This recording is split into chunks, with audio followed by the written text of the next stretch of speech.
Assalamualaikum warahmatullahi ta'ala wabarakatuh. Bismillahirrahmanirrahim. Alhamdulillahi rabbil alamin. Wabihi nasta'in. Wala udwana illa 'alal zalimin. Asyhadu an la ilaha illallah wa asyhadu anna Muhammadan rasulullah. Allahumma salli ala sayyidina Muhammad wa ala ali sayyidina Muhammad.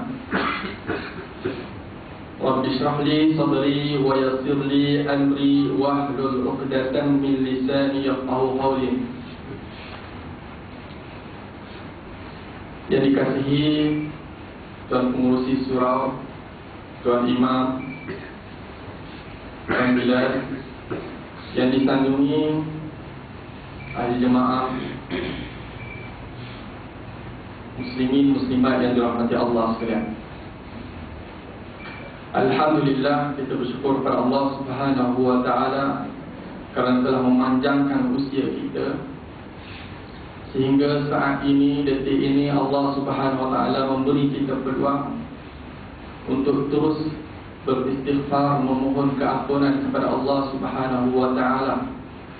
Dan peluang yang diberi ini adalah kita kecapi ataupun kita gunakan dengan sebaik-baiknya.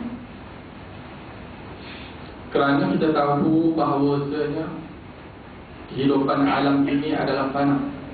Ma'adallahu, apa yang selain daripada Allah itu adalah makhluk, dan makhluk itu ialah sifatnya binasa.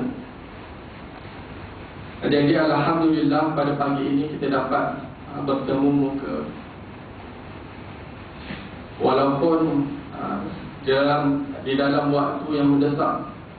Sebenarnya saya dah 2-3 bulan tak berkuliah. Oleh kerana sebelum ni pergi ke doktor menghantar pelajar yang belajar bahasa Arab. Sambil tu ingat nama tu Syria, tak boleh nak hantarkan sedikit sumbangan yang dikumpulkan, dan kita tak banyak, adalah 8,000-7,000 lebih. Tapi alhamdulillah dapat pergi mengerjakan umrah melalui jalan darat dan balik dalam bulan 9 atau 10 hari bulan 2. Jadi alhamdulillah pada hari ini kita dapat bertemu kembali, dan insya-Allah saya akan cubakan untuk mengisi kekosongan ini. Saling kita ingat mengingati ke jalan Allah Subhanahu wa taala. Jadi setelah saya berfikir apakah tajuk yang sesuai pada pagi ini, saya rasa saya nak ambil satu buku yang dikarang ataupun nama penanya ialah Harun Yahya, ataupun dikenali sebagai Adnan Akhtar. Harun Yahya ini ialah nama penanya, berdasarkan kepada Nabi Harun dan Nabi Yahya. Adnan Akhtar ini ialah seorang penulis yang masyhur, yang menulis banyak buku, yang mana penulisannya itu banyak menghentam ataupun banyak membuktikan tentang kekuasaan Allah Subhanahu Wa Taala. Menghentam ini menghentam ideologi Darwin, yang mengatakan manusia itu asalnya datangnya daripada silsilah chimpanzee, burung dan sebagainya. Jadi di antara buku-bukunya itu yang menarik perhatian saya ialah buku yang tajuknya jangan pernah sesekali kita lupa. Di dalam buku ini dia telah menegaskan kepada kita bahawa apa yang mesti kita jangan lupa. Kerana manusia itu sifatnya melupa. Sehingga kan dikatakan qila wa qala, dikatakan bahawa manusia itu, al-insan itu lupa. Nisyan, daripada kalimah nasiah, lupa. Maka manusia ini sering mesti diperingatkan, kerana sifat lupa itu menyebabkan ia akan binasa di akhirat kelak. Tuan-tuan dan puan-puan yang dirahmati Allah sekalian, kalau kita bangun dari pagi, bila kita bangkit dari pagi, ada sesuatu yang perlu kita ingat. Tetapi pada kebiasaan, bila kita bangun atau kita bangkit dari pagi, kita terus tengok kepada nota kita ataupun catatan apa yang perlu kita lakukan pada hari ini. Maka kita lihat, hari ini kita kena pergi tempat ini, hari ini kita ada semua janji ini, hari ini kita ada bermacam-macam aktiviti yang mesti kita penuhi. Dan kadang-kadang kita memang takut kalau kita lupa. Sebab itu kita tulis catatan tersebut, kita tulis peringatan tersebut supaya kita jangan lupa. Bila sampai pada waktu dan ketikanya, maka kita sedar, maka ada sesuatu perkara yang mesti kita lakukan. Maka kita memang takut dengan sikap ataupun perasaan itu. Mungkin ada setengah orang dia tidak takut apa yang esok dan lusa dan apa yang ia lakukan. Tetapi di dalam hidup itu mesti ada perkara-perkara yang dia takut lupa. Kadang-kadang suami dia takut kalau dia lupa hari bulan tahun perkahwinan isteri dengan isterinya, takut isterinya marah, maka dia pun ingat perkara tersebut. Maka di dalam kehidupan ini ada perkara yang mesti perlu kita ingat, mesti perlu kita ingat. Maka apatah lagi di sana ada perkara yang cukup penting yang mesti manusia itu ingat. Kalau manusia itu lupa, maka perkara ini membawa kepada binasa. Kalau kita lupa kunci dalam kereta dikebas orang ataupun dicuri orang, tidak mengaku lagi. Tetapi kalau kita lupa dengan perkara yang saya ingin sebutkan ini, ada suatu perkara yang cukup menyayat hati. Kerana kehidupan di dunia ini adalah kehidupan hanya sementara. Kehidupan kita maknanya di dunia ini ada tempohnya, ada penamanya. Maka kita akan dimatikan dan dihidupkan semula di satu negara ataupun negeri yang abadi. Maka pada masa itu kita mestilah mengingat perkara-perkara yang penting itu. Maka ada Okta dia telah menggariskan beberapa perkara yang mesti tidak mesti diingati oleh manusia. Kalau manusia itu lupa, maka ia perkara tersebut membawa padam kepada manusia tersebut. Maka perkara yang pertama yang Adnan Oktar itu menggariskan ialah janganlah sesekali kita lupa bahawa Allah itu Tuhan kita. Di dalam kehidupan kita di dunia ini, kita bangun daripada pagi, kita buka mata kita mesti ingat Allah. Maka kita katakan alhamdulillahillazi ahyana ba'da ma amatana wa ilaihi nusyur. Ini jangan sekali kita lupa. Ini peringatan bagi saya dan tuan-tuan dan puan-puan sekalian. Maka kita bila bangun daripada pagi, kita janganlah kita lupa Allah. Maka kita sebut pujian-pujian ini. Alhamdulillah, segala pujian bagi Allah allazi ahyana, yang menghidupkan kami ba'da ma amatana, setelah ia matikan kami. Wa ilaihi nusyur, kepada kita kembali. Maka ini mesti kita sebut. Dan kita mengakui bahawa Allah Subhanahu Wa Taala itu Tuhan kita. Dengan kita mengingati Allah Subhanahu Wa Taala Tuhan kita, Rabbul Alamin, yang mentadbir alam ini, maka tiada sesuatu pun yang dapat menggogah ataupun yang dapat menjatuhkan kita daripada landasan yang sebenar. Kerana kita ada pasak yang kuat. Apabila kita meyakini Allah Subhanahu Wa Taala itu kuat, akbar, maha besar daripada segala-galanya. Kalau nak dibandingkan dengan manusia, maka kita melihat pada masa itu manusia sekalian kecil. Walaupun kita berhadapan di hadapan penguasa yang zalim, maka pada masa itu kita berdiri teguh dengan kekuasaan Allah Subhanahu Wa Taala. Maka kita janganlah lupa dengan zikir Allah Subhanahu Wa Taala, dengan mengingati Allah Subhanahu Wa Taala dengan berbagai-bagai kaedah. Bukan sahaja ibadat itu sendiri, dengan kita melakukan kerja-kerja yang selain daripada yang kita sangkakan ibadat. Kerana ibadat itu ialah sesuatu yang kita niatkan. Memang di sana ada ibadat yang betul-betul ibadat, seperti solat, membaca Al-Quran dan sebagainya. Tetapi di sana ada ibadat yang mana dengan hanya kita mengingatkan, ia menjadi ibadat. Sebab itulah kalau kita solat, solat mesti ada niat. Dan niat, di akhir niat itu lillahi ta'ala, nak memfokuskan kepada diri kita bahawa kita buat solat ini, kita dirikan solat ini kerana Allah Subhanahu Wa Taala, bukan kerana orang lain. Maka itu perlunya. Maka di dalam niat-niat yang lain, ibadat-ibadat yang lain juga ada perkataan lillahi ta'ala, kerana Allah Ta'ala. Sebab nak memperbaharui supaya manusia ini dia buat sesuatu perkara itu kerana Allah Ta'ala. Sebab itulah niat itu bukan kerana dilafazkan. Hati ingat kerana, tapi lidah dilafazkan usolli sunnata subhi raka'ataini dengan imaman ataupun makmuman lillahi ta'ala. Lafaz lidah tapi hati tidak turut serta. Sebab itu niat itu mahalnya, tempatnya adalah di dalam hati. Supaya apa? Supaya hati ini memperakui bahawa apa yang ia lakukan itu, apa yang ia dirikan itu ialah kerana Allah Subhanahu Wa Taala, bukan kerana sesiapa pun. Maka ini pentingnya niat ini. Dalam masa sama niat itu juga nak membezakan di antara amal ibadah. Amal ibadah yang ini dengan yang lain. Mayat 2 rakaat, subuhnya 2 rakaat, ataupun solat sunat fajarnya 2 rakaat. Tetapi yang membezakan ialah niat. Begitu juga dengan solat sunat witir 3 rakaat, maghrib pun 3 rakaat. Tetapi yang membezakannya niat. Memanglah kita mazhab Syafi'i, kita solat subuh ada doa kunut. Tetapi mazhab lain kita ada doa kunut. Mazhab lain, mazhab Hanafi contoh tidak ada doa kunut, sama saja.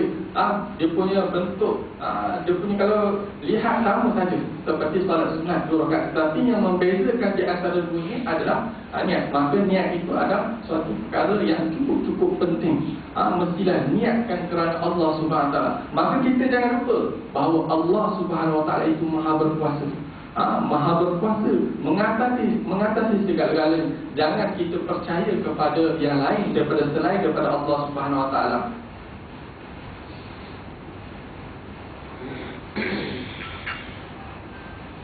Dan yang kedua, jangan pernah sesekali kita lupa bahawa Allah Subhanahu Wa Taala telah mengutuskan Nabi Muhammad sallallahu alaihi wasallam, dan bersama dengan Nabi itu ada wahyu. Ada wahyu iaitu Al-Quran. Dan Nabi itu ialah diciptakan ataupun dilahirkan ke bumi itu sebagai ikutan. Sebab apa sebagai ikutan? Supaya manusia itu dapat melihat ataupun dapat membandingkan di antara baik dan buruk. Dan Nabi itu sifatnya maksum. Maksum ini ialah dipelihara oleh Allah. Tidak ada dosa dari awal dan sebelumnya, dipelihara oleh Allah Subhanahu Wa Taala. Sebab apa Nabi maknanya di antara sifatnya adalah maksum. Kerana kalau Nabi tidak maksum, maka dia boleh melakukan kesilapan. Kalau Nabi boleh melakukan kesilapan, maka ia tidak pantas menjadi contoh buat manusia. Kerana yang hendak dijadikan contoh kepada manusia ialah suatu yang maksum, yang terpelihara oleh Allah Subhanahu Wa Taala daripada silap dan salah. Sebab itulah Nabi Muhammad sallallahu alaihi wasallam dan Nabi-Nabi yang sebelum adalah maksum. Maka bersama dengan Nabi itu ialah kalam Allah. Dan kalam Allah ini jangan kita lupa. Jangan kita lupa bahawa Allah telah mengutuskan Nabi. Dan jangan kita lupa bahawa bersama dengan Nabi itu ialah kalam Allah sebagai petunjuk. Bukan sahaja Allah SWT telah memutuskan manusia itu dengan akalnya sahaja, tetapi mestilah dengan berpandukan wahyu. Maka wahyu itu mesti memandu akal itu. Kerana akal kadang-kadang kalau fikir dia lebih kepada mana melebihi batas-batas. Sebab itulah mesti ada bimbingan wahyu. Walaupun dengan akal boleh berfikir bahawa di sana ada hak. Sebab kalau kita melihat mana-mana kaum, mana-mana kelompok, sehingga kan orang asli pun dia mempercayai ada satu kekuasaan. Ada satu kekuasaan yang mesti disembah, tetapi mereka tidak ada bimbingan wahyu. Sebab itulah disebut di Al-Quran, Allah SWT menyebut bahawa tidak akan disiksa melainkan setelah diutuskan Rasul. Maka akal semata-mata tidak mencukupi. Maka dengan Rasul ini datangnya Al-Quran, diturunkan Al-Quran oleh Allah Subhanahu Wa Taala melalui malaikat Jibril alaihissalam di dalam fatrah 23 tahun. 23 tahun secara beransur-ansur. Mula-mula diturunkan pada Lauhul Mahfuz. Daripada Lauhul Mahfuz diturun di sama dunia, langit dunia. Kemudian diturunkan kepada Nabi Muhammad SAW dalam fatrah 23 tahun. Maknanya Quran ini bila diturun dalam fatrah 23 tahun ini, kenapa tidak diturunkan sekaligus? diturunkan satu kitab sekaligus. Kerana Al-Quran itu diturunkan secara beransur-ansur ini ialah untuk menjawab, untuk memberi kekuatan kepada Nabi Muhammad SAW ketika mana berhadapan dengan mad'u, dengan orang kafir Quran, dengan orang Yahudi dan dengan orang beriman apabila ditanya soalan. Sebab itulah kita melihat di Al-Quran banyak menyebut yas'alunaka 'anil ahillah, yas'alunaka 'anil khamri wal maisir. Maka ditanya kepada kamu tentang anak bulan, ditanya tentang kepada kamu tentang arak dan judi dan sebagainya. Maka ini pertanyaan-pertanyaan mesti dijawab oleh Nabi sallallahu alaihi wasallam. Maka Allah Subhanahu wa taala menurunkan wahyu kepada Nabi sallallahu alaihi wasallam. Dan dalam masa yang sama pada Nabi itu ada hadis, ada sunnah Nabi sallallahu alaihi wasallam, hadis Nabi sallallahu alaihi wasallam yang sampai kepada kita hari ini. Dan pada hadis Nabi itu ada kategori-kategori. Di sana ada hasan, di sana ada sahih, di sana ada sahih dzati, di sana ada hasan, di sana ada hasan dzati, di sana ada dhaif, di sana ada mursal, di sana ada munqati', dan banyak berbagai hadis yang mengklarifikasikan hadis tersebut. Adakah hadis ini boleh berhujah? Adakah hadis ini tidak boleh berhujah? Kalau kita melihat pada ilmu Islam ini, bagaimana hadis sampai kepada kita akan merasa takjub. An Abi Hurairah, daripada Abi Hurairah dan daripada sebagainya. Maka hadis itu sampai kepada kita. Maka ada di antaranya jalan yang sahih. Maknanya kalau semua perawi hadis itu yang adil, yang kuat ingatannya, maka hadis itu sampai martabat yang tinggi sahih lidzati. Maka ini nak katanya ilmu Islam itu ilmu yang cukup kukuh. Hadis yang datang kepada kita melalui sanad, dan sanad ini ialah rijalul hadis, iaitu yang kata an itu adalah sanad.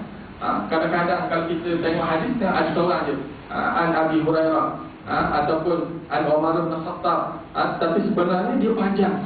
Tapi nak memudahkan daripada Abi Hurairah tu, daripada Abi Hurairah mana daripada Nabi. Abi Hurairah dengar daripada Nabi, kemudian Abi Hurairah dia riwayatkan hadis kepada tabi'in sehingga kepada dibukukan oleh imam-imam seperti Imam Muslim, Imam Bukhari, Imam Ibnu Majah dan lain-lain. Maka ini hadis. Maka janganlah sesekali kita bahawa jangan sekali kita lupa bahawa Allah Subhanahu wa taala telah mengutuskan kepada kita Rasul, dan bersama Rasul itu ada Al-Quran dan hadis.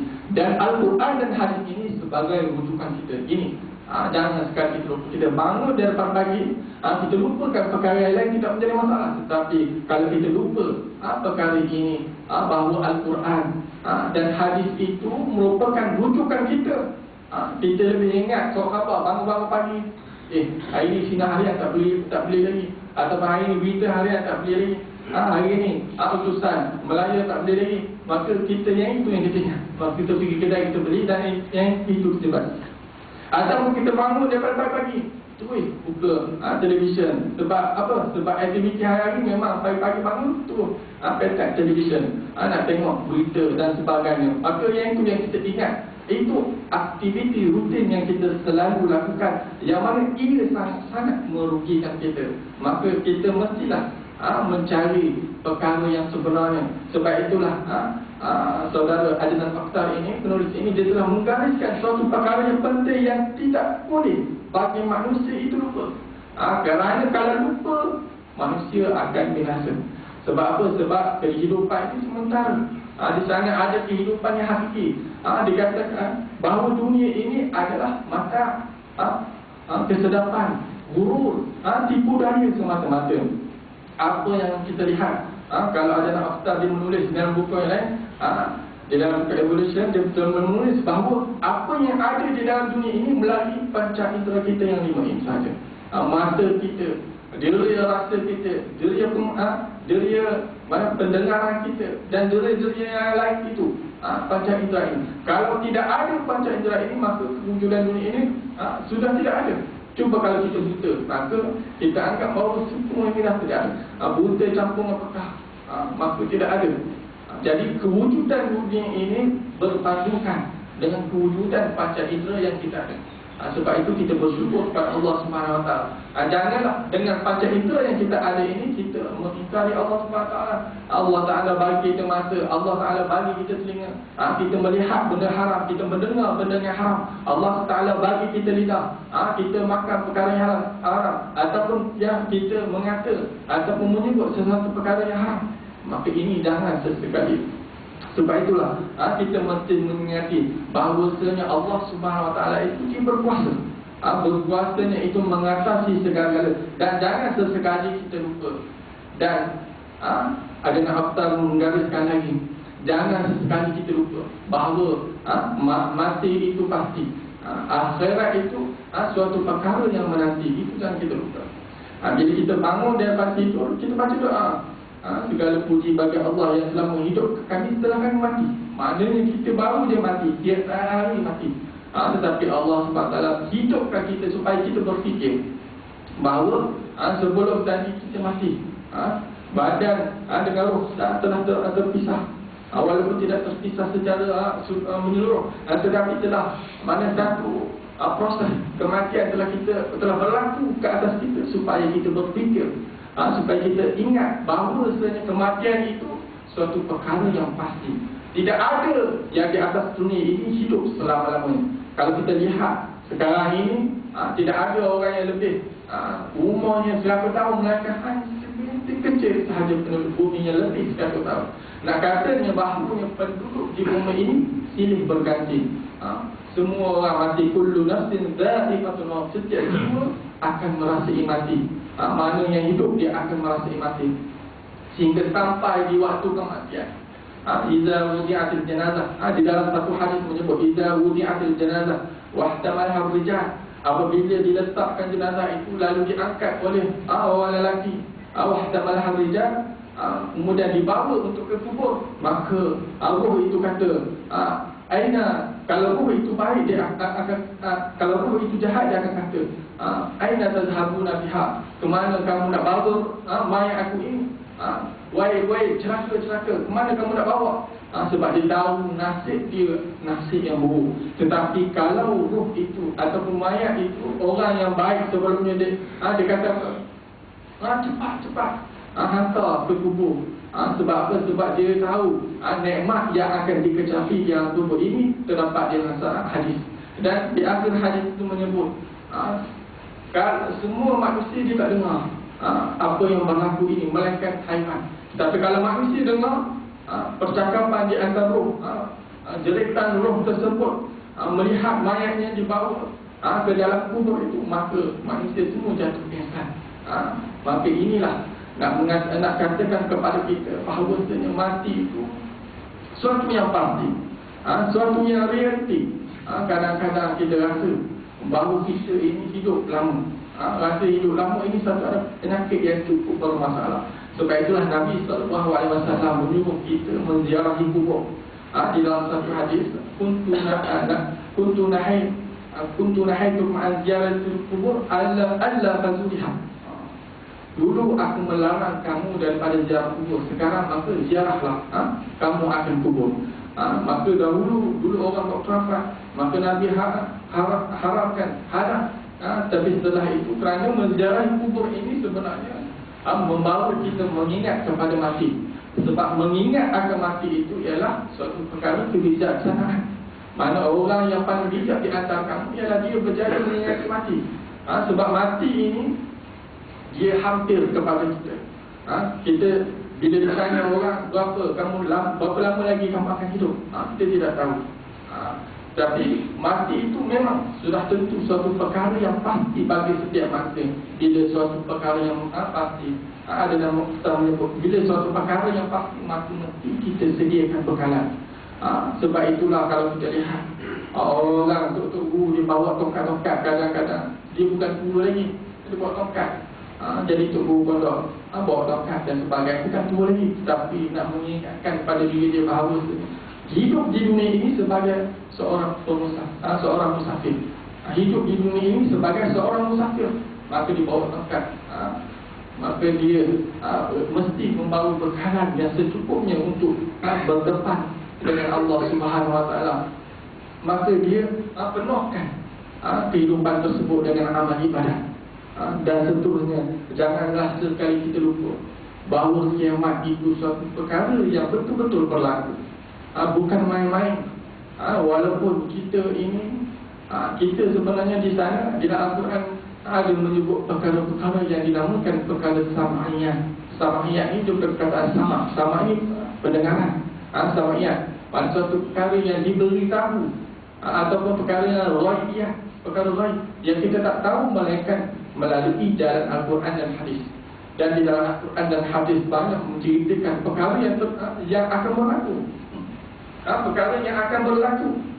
Perkara di antaranya syurga dan neraka, di antaranya titian sirat, di antaranya perhimpunan di padang mahsyar. Maka kiamat itu suatu perkara yang pasti. Walaupun kadang-kadang kita ini mungkin rasa masing-masing rasa macam tak sempat, tapi kita setiap orang dia ada kiamat sughra, kiamat kecil. Mana kematian diri itu sebenarnya ialah kiamat kita. Dan sekarang ini telah zahir tanda-tanda kiamat. Dia banyak tanda-tanda kiamat. Mungkin di sini pun ada kuliah peristiwa akhir zaman yang menunjukkan kepada kita bahawa kiamat satu perkara yang hampir dengan kita. Bila perkara itu hampir dengan kita, kita mestilah mempersediakan. Bukan kerana mungkin maknanya hampir itu mungkin tidak sampai dengan umur kita 60-70, tetapi hampir dengan alamat kiamat itu menyebabkan perkara-perkara fitnah berlaku pada akhir zaman itu. Mesti kita jaga. Mesti kita jaga. Dan kiamat ini bila dia sampai dia menghancurkan segala-galanya, bila sampai dia hancur, di dalam Al-Quran banyak menyifatkan tentang kiamat ini. Apabila di dalam idza zulzilatil ardu zilzalaha, apabila bumi ini digoncang dengan segoncang-goncang. Idza zulzilatil ardu zilzalaha wa akhrajatil ardu athqalaha, dan bumi ini keluar isi perutnya. Dan manusia pada masa itu dia bertanya, apa yang berlaku dengan bumi ini? Idza zulzilatil ardu zilzalaha wa akhrajatil ardu athqalaha wa qala al-insan, dan berkata manusia, "Malah apa kena dengan bumi ini? Apa dah jadi dengan bumi ini? Segoncang-goncang. Apa dah berlaku dengan bumi ini?" Nak katanya ini apabila sampai saat kiamat, bumi bergoncang-goncang, langit semua orang kata dengan bumi telah bercampur dan sebagainya, bukit-bukit berterbangan seperti kapas-kapas yang diterbangkan oleh angin. Maka ini keadaan hari kiamat yang tercatat di dalam Al-Quran, yang mesti kita ambil pengajaran, mesti kita baca di Al-Quran tersebut, kerana Al-Quran itu merupakan panduan. Dan ini juga dan kita lupa, jangan kita lupa Allah itu Tuhan kita. Kita ingat Allah itu pada setiap kita, di dalam waktu, bukan saja di dalam waktu kita di dalam masjid, waktu ibadah, di luar masjid, di dalam tempat kerja kita, bersama-sama dengan anak-anak kita dan isteri kita. Walaupun tubuh ini bersama manusia, tetapi hati ini tetap bersama Allah. Ini kata-kata Rabi'atul Adawiyah, seorang sufiah yang mengatakan perkara tersebut. Maknanya dia walaupun tubuh ini orang kata bercakap-cakap ataupun bersama-sama itu, tetapi hati ini tetap dengan Allah Subhanahu wa taala pada setiap detik dan waktu. Dan kita mesti ingat Nabi sallallahu alaihi wasallam dan petunjuk yang ditinggalkan oleh Nabi, Al-Quran, hadis Nabi sallallahu alaihi wasallam. Dan kita mesti ingat juga mati, supaya kita tidak lengka. Sebab itulah disebut, bila kita disebut orang yang paling bijak ingat mati, orang paling bijak ingat mati, orang paling bijak itu ialah orang yang mengingati mati. Maka kita mestilah jadikan diri kita salah seorang daripada orang yang sentiasa mengingati mati. Dengan mati ini dia hadamul melazat, iaitu yang menghancurkan segala kelazatan. Kita rasa nafsu kita kadang-kadang mengatasi, rasa nak ni dan sebagainya, melebihi dan sebagainya. Tidak salah, Islam tidak menyalahkan. Kita nak mencari dunia ini sebanyak-banyaknya, tidak menjadi kesalahan. Malah umat Islam itu sendiri mesti mengumpul mendapatkan kekuasaan harta di dunia ini sebagai jalan untuk menegakkan Islam. Sebab Nabi SAW, kalau orang kata Nabi itu fakir, itu adalah penipu besar. Nabi sebenarnya bukan fakir. Kalau Nabi fakir, bagaimana Nabi boleh memberi begitu banyak? Nabi dia dapat humus daripada harta rampasan perang yang tidak dia ada harta rampasan perang ni ada ghanamah. Maknanya harta rampasan yang berlaku peperangan. Dan di sana ada fight. Maknanya harta peperangan harta yang hasil daripada peperangan yang terjadi tetapi menang. Maka Nabi dapat humus 1/5 daripada harta tersebut. Nabi beri. Nabi ni dia harta diberi dan sebagainya. Memang satu kisah, satu cerita bahawa Nabi SAW tidak di dapur, dia tidak berasak 2 bulan berturut-turut. Yang makan aswadan je, tamar dengan air. Aswadan ni iaitu tamar, kurma dengan air je, 2 bulan. Dan ada juga Nabi SAW makan anak kambing dan sebagainya. Nabi suka ini dan sebagainya. Maknanya Nabi SAW ini bukanlah kita nak sifatkan bahawa Nabi ini fakir, maka semua orang Islam kena jadi fakir. Tidak. Nabi SAW ini dia kaya dan dia memberi. Begitu juga dengan para sahabat. Kalau para sahabat miskin, bagaimana Abdurrahman bin Auf dan sahabat-sahabat lain, Abu Bakar, boleh derma ketika mana peperangan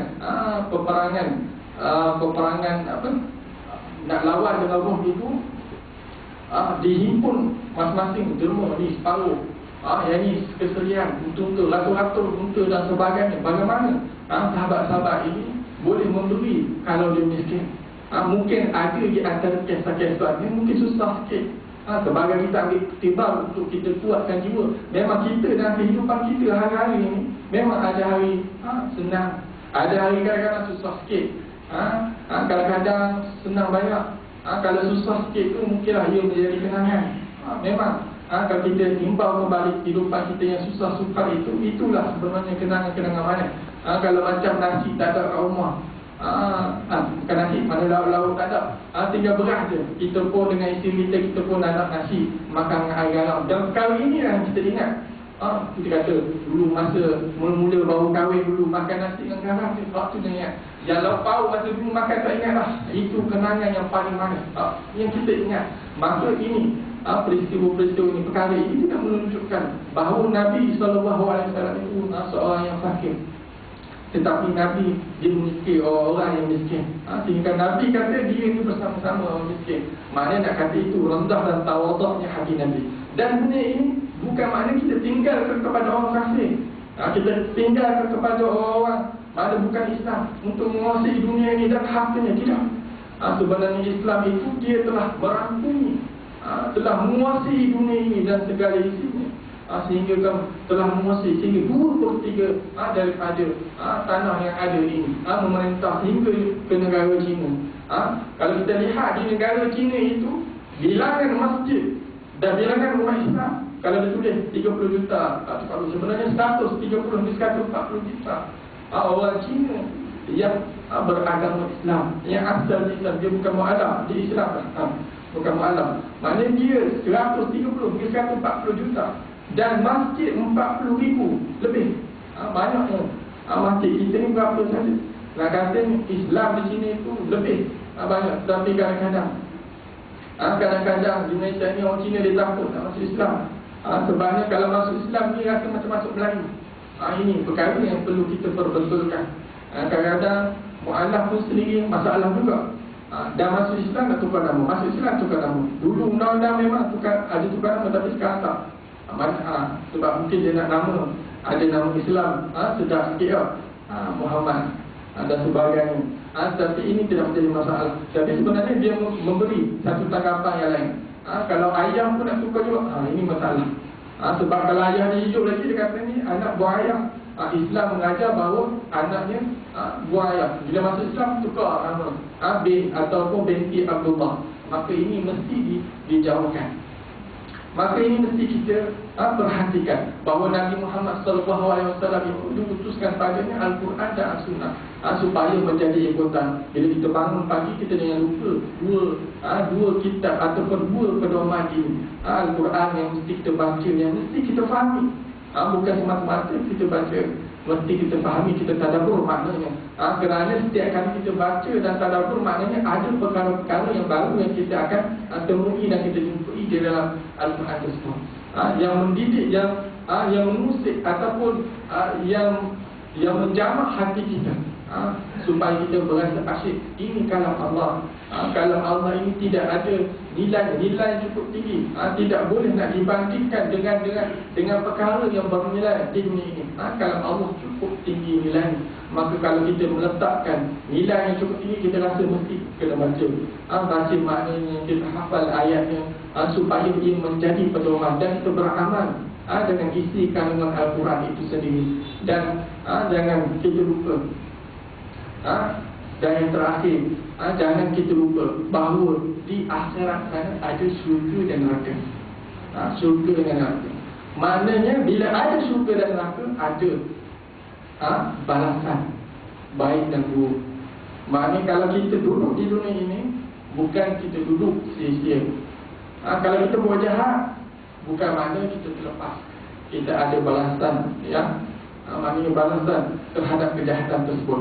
Kalau kita buat baik, maka kita akan diberi balasan yang baik.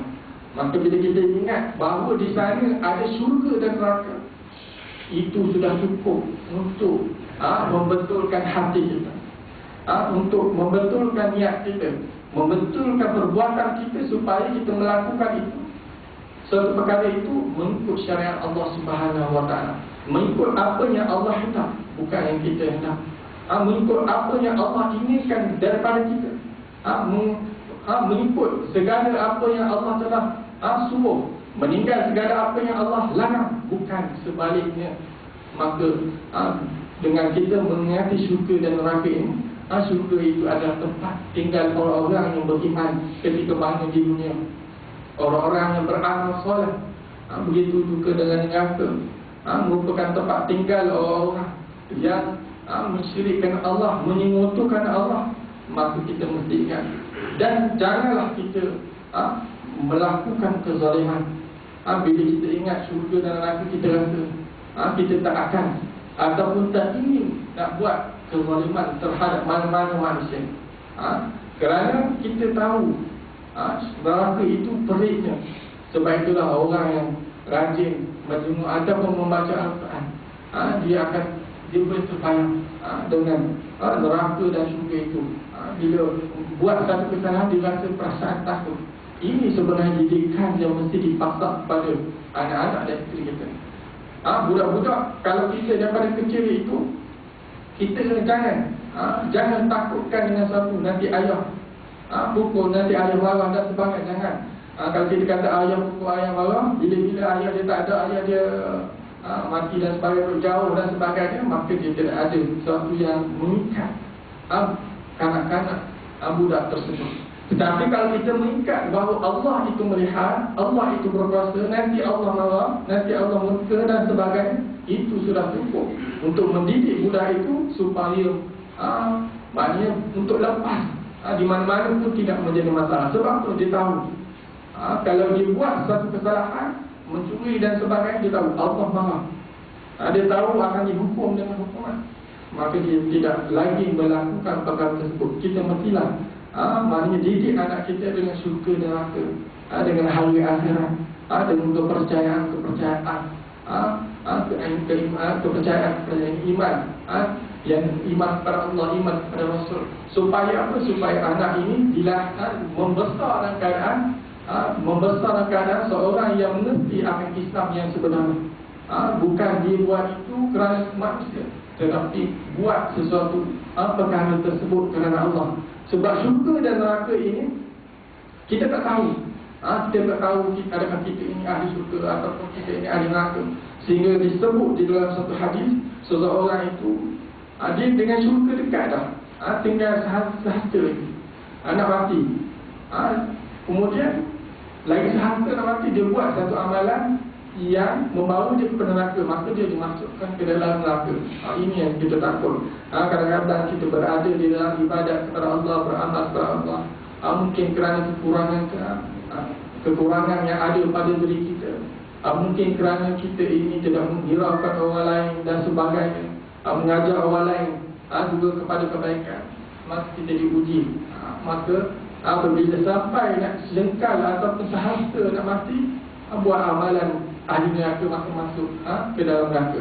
Dari sana ada orang daripada awal hidupnya, daripada awal hidupnya buat amalan ahli neraka, sampai lagi sejengkal atau sehasta nak mati, dia buat amalan ahli syurga, dia bertaubat kepada Allah dengan taubat yang sebetul-betulnya, maka dia dimasukkan ke dalam syurga. Ini perkara yang kita tidak tahu, perkara yang kita takutkan. Sebab itulah kita minta kepada Allah Subhanahu Wa Taala supaya dimatikan kita di dalam ataupun di jalan yang benar, supaya Allah Subhanahu Wa Taala itu mengasihi dan mengampuni segala dosa yang telah kita lakukan.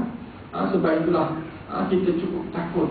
Takut bila hidup kita ini menyebabkan ataupun menyusahkan orang lain, ataupun menyebabkan manusia-manusia lain, makhluk-makhluk Allah yang lain terus dia kata baik mati kamu. Ada orang tu hidupnya di binatang, dia buat biasa. Kadang-kadang tu nampak semua lalu, dia tanya semua, tak ada sebab. Ini ada satu perkara yang dosa. Maknanya biarlah kita hidup di dalam dunia ini dalam keadaan kasih mengasihani. Dalam masa sama kita mengikuti ajaran Allah Subhanahu Wa Taala. Dalam masa sama kita menjunjung, dalam masa sama kita mengingati saudara-saudara kita yang di dalam kesusahan. Bukan sekadar mengingati, kita mendoakan juga kepada mereka yang berada dalam kesusahan, yang berada di Syria, yang berada di Mesir, yang berada di Kashmir, yang berada di mana-mana. Umat Islam di mana-mana pun kena tekan. Walaupun tempat yang sejauh China itu ada juga umat Islam tekan. Cuma sejauh Turkmenistan, yang jauh-jauh ke Rusia itu ada umat Islam yang sentiasa setiap hari ditekan. Ditekan setiap hari. Tidak ada umat Islam itu yang hidupnya sekarang ini tidak ditekan. Sebab Nabi SAW sebutlah, umat Islam itu walaupun ramainya di akhir zaman ini, bilangan cukup ramai, tapi seperti buih-buih di lautan. Sebab apa? Sebab ada penyakit wahan. Sahabat bertanya, apakah wahan itu? Ya Rasulullah, iaitu hubbud dunya wa karahiyatul maut. Cintakan dunia dan bencikan kematian. Ini penyakit yang mesti kita buang. Sebab orang dahulu dia berjuang, dia nak mati, dia lepas. Orang dahulu cintakan kematian, bencikan dunia. Ini dalam hati. Tapi kalau kehidupan kita, patutlah kita kadang-kadang kita rasa macam tidak, orang kata tidak sebenarnya. Maknanya kita faham Islam itu tidak sebenarnya. Maknanya bila kita zuhud itu, kita meninggalkan kita meninggalkan dunia itu kepada orang kafir, bukan. Itu perkara yang mesti kita perbetulkan. Maknanya zuhud itu ia di dalam hati, di dalam hati, supaya kita tidak cinta akan dunia, supaya perkara yang kita, apa yang di dalam hati ini tidak menghalang kita untuk melakukan amal ibadah ataupun melakukan apa yang disuruh oleh Allah Subhanahu Wa Taala. Saya rasa setakat itulah kuliah pada pagi ini memandangkan bahawa orang kata bidang kedua, ingat sekadar apa yang kita rasa kita boleh kongsi. Dari sana ada banyak perkara-perkara yang penting-penting sebenarnya.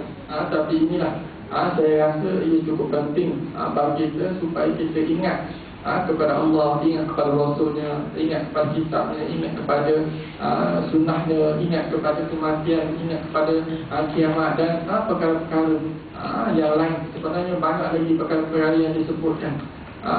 Kalau siapa yang ada, dia boleh cari dalam internet pun ada buku dalam PDF tulis Harun Yahya, jangan pernah kita mati dan jangan pernah kita lupa.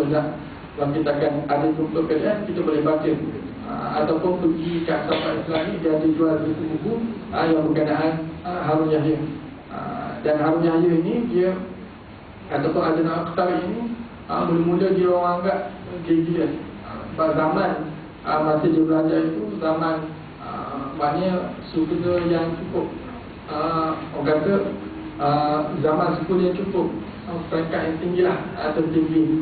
Orang singkat kata dia juga, sebab dia cuba nak buktikan sesuatu tentang sains ini ada kaitan dengan kekuasaan Allah Subhanahu Wa Taala dan menafikan dakwahkan yang bahawa manusia itu asalnya daripada buruk, daripada chimpanzee, daripada kera, yang sebenarnya yang daripada buruk itu sebenarnya orang Yahudi.